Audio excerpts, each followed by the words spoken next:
period. So that's a lot harder because they have to go out and find stories rather than, in case they don't have it in their portfolio Right, already. right. And plus, because of the travel ban, it's harder to get submissions from country that are smaller, less known. Like there's a bunch of countries in the Pacific Island or even in Africa that only maybe international journalists who flew in has access to internet, who could read English, who is able to receive the open call invitation is far less. Even if they do, they say like, oh sorry, I used to be based there, but because of the coronavirus, I was sent home and I'm under lockdown. So Okay. yeah. That was gonna be one of my other questions was how do you guys market that? How do you get that word out? So we change our So approach by encouraging people to look within their communities for good stories. This is a chance for you to engage with your neighbors, to really open your eyes and explore what's happening around the neighborhood. We're not looking for rich and famous people to be subject of the story. It can be anyone, right? If your local church is handing out supplies to the homeless, someone next door is a tailor who is hand sewing masks for everyone to give out for free. Those are stories that we can use as well. We're not looking for something, but you're not supposed to save the world. It's everybody right, right. playing their little part and playing an active role as a healer for their community. So this is the time where we look inwards and promote that kind of spirit of taking care of thy neighbors, and just to honor Gotcha. those people who are doing it, and to encourage this kind of behavior to look after one another. Now that we're less busy, the pandemic has shown us we need to be less selfish. So we want to see who are the people in your community, in your neighborhood, that is willing to step up to that position. And those kind of Yeah, behavior is something that we want to highlight and give them praises, so in hopes that other will follow suit. yeah. That's probably the best message too, because like you said, we have so much time on our hands. If there's another thing that this virus has shown us, it's that so many people can work from home, or there's people who have gotten so creative with ways to earn money or help out their community, and there's a lot of people who need help. And as daunting as the news is, especially today, we have small outlets like the other 100, perfect example of what people are. There's people that are shining through with all the bad and COVID and stuff like that. So I love that whole premise. I mean, it's basically what this podcast is, as I said before. Um, Right, what and has sorry. yeah, no, go ahead. No, I was just gonna say that although we know that frontliners, let's say your doctors and nurses in the hospitals in the front line, are heroes that we talked about a lot in the news. Um, but what about people who are not from that profession? Are they not contributing? It's not. They're contributing in their own way, and it was just gonna raise a few examples, a few entries that are a perfect a reflection of that, because right now we sort of categorize everyone's job as essential and non-essential, right? And if you're Yeah, in the non-essential, under the non-essential bucket, does it mean that you're not useful, you're not playing your role, right? And often you see the arts and culture sector gets sidelined, but it is times like this that arts and culture is something that brings everyone together, to give people hope, to make everyone feel together while apart. And you have yeah, so many stories of entertainers, performers, rather than whining about their loss of livelihood, they managed to turn this into something really positive. Like this story from Palestine, this four young men used to run an entertainment company in the Gaza Strip, but that now there's no events and birthday parties are canceled. Where are they going to find jobs to perform to? So they dressed up as clowns. They decided that the kids are stuck at home, feeling anxious. Why don't we go around and just entertain them? Go between the alleyway, kids are standing by the grill. They're just Yeah. blowing bubbles, playing magic tricks. It's in a way, it's a very jovial story in a Oh, very for sure. tough Yeah. situation. So those Mm-hmm. kinds of stories are something that, oh, when we receive it, we smile. We go like, oh, okay, this is so sweet. And Gaza is a very rough place. Oh, for sure. And like you said, it's the small things. Yeah, It's not they're not changing the world. They're changing the world for that one person that they're affecting. correct. You're just And that making someone's yeah. day. And that's worth so much. It's just worth so much more than people think.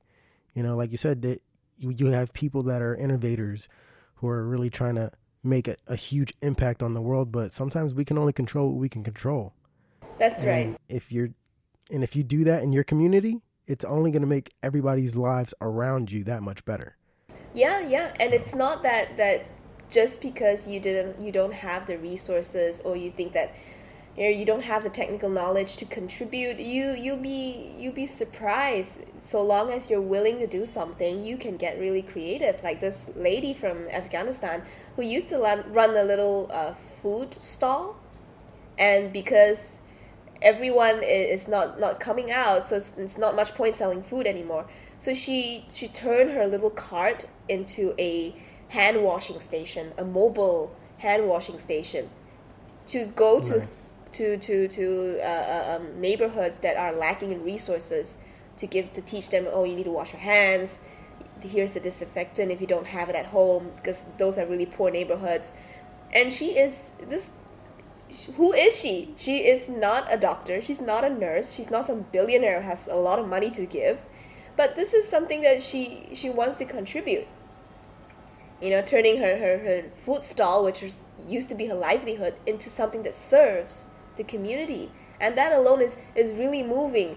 And it gives you, it inspires a lot more people to say, who has so much more to give, to start thinking about it.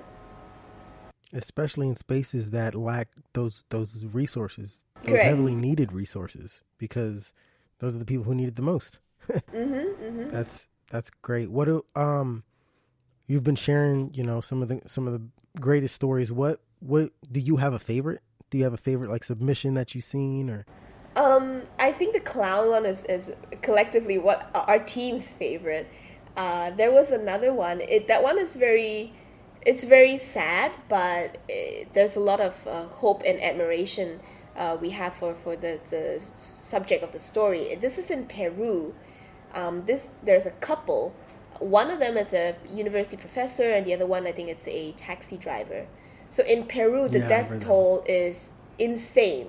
There's so many deaths there that they couldn't bury people fast enough, or give them proper, funerals, to have a respectful goodbye. So this couple goes around town in their truck with two empty coffins every day, and then they get in touch with the mortuary to say that, hey, do you have any bodies that you need help with? So they will pick up, 4 to 5 bodies a day, send them to, I think, the crematory or a burial site, and give them a proper treatment, and give them a burial, a ceremony, a respectful goodbye. And they've been doing this, since the beginning of the pandemic, and are still doing it. And this is the kind of job that nobody wants to take. It's so dangerous. They are all Yeah. suited up in like hazmat suit and all that, because they're dealing with bodies, dead bodies that are infected, and Yeah. it's still very, very highly contagious. So who is willing to do that kind of job voluntarily? That is, I think it's very altruistic of them to do it. And Oh, it's great that the photographer captured and sent us this story. And it's so many great entries from Peru as well. So when you think of it, like, oh, Latin America is not exactly the richest place, but the stories you get from there, from people wanting to help in any means, is so moving. The country is so rich in that sense. yeah. I was gonna say they may not be economically rich, but rich in people and doing for each other is That's that's right. heavy. That's right. You really feel it. What have you guys like? What's the process of picking the other 100 when you get those submissions and So sifting through them all?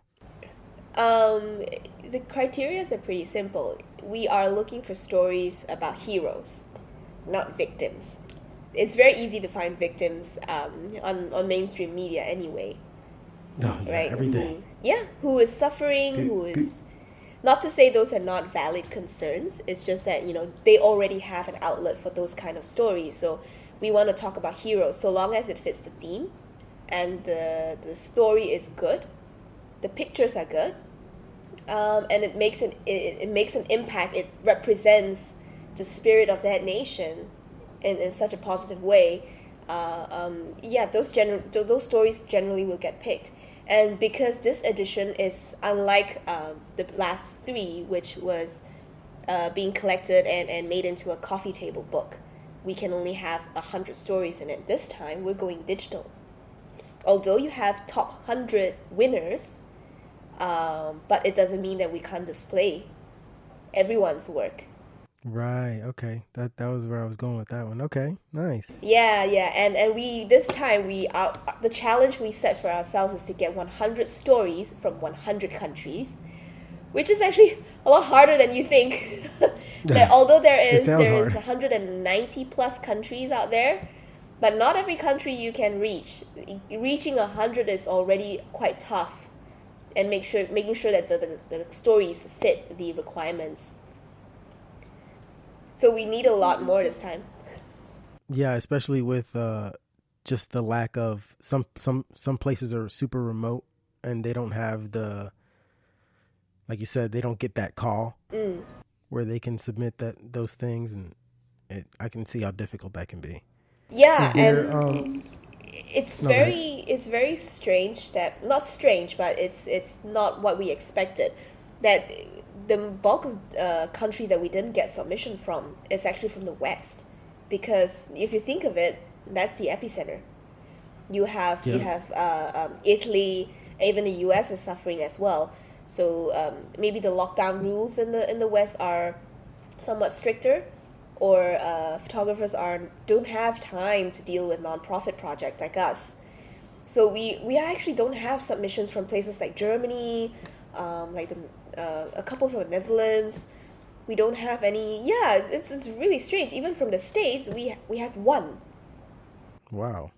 Yeah, we have one submission from the States, and we're like, what's going on? It's such a huge country. Yeah, that is strange. Yeah, so I mean, if your audience, I suppose, would be mostly Americans. So where are all the American photographers? Well, I'll definitely. So I've spoken to exhaustion. Every episode of this podcast is brought to you, or brought to the listeners by these guys. A couple of my friends run a nonprofit organization called The Block Is Back in Philadelphia, and what they do is they go around. They they go around. They basically just do a lot of volunteer. They clean up parks. They clean up certain neighborhoods and certain blocks and areas and stuff like that. But because of the pandemic, all of their planned events had to stop. So every Saturday they've been giving out food and groceries and supplies for people in need. Every single Saturday they've been feeding over 100. They serve over 100 hot trays of food. Sometimes it's pasta, sometimes it's That's pizza, great. sometimes they're candy and stuff like that. So I'll definitely Yeah, do some submissions and stuff that's like a that. great point that you brought up, because the nonprofits, the organizations are so busy serving right now. They don't have time to look at the open call invitation, or they don't have time to toot their own horn. So somebody has to do it for them, right? Yeah, If for Yeah, you sure. don't need to be a professional to snap a couple of pictures. So we all know how to handle a camera phone and do selfies. So I'm pretty sure that when everyone is empowered with the mission to discover the good work everyone else is doing, the submissions will come in. And that example you gave just now was perfect, right? If you know a friend who is part of an organization, or is volunteering, or is doing something, on their spare time to help out, just snap a couple of pictures of them and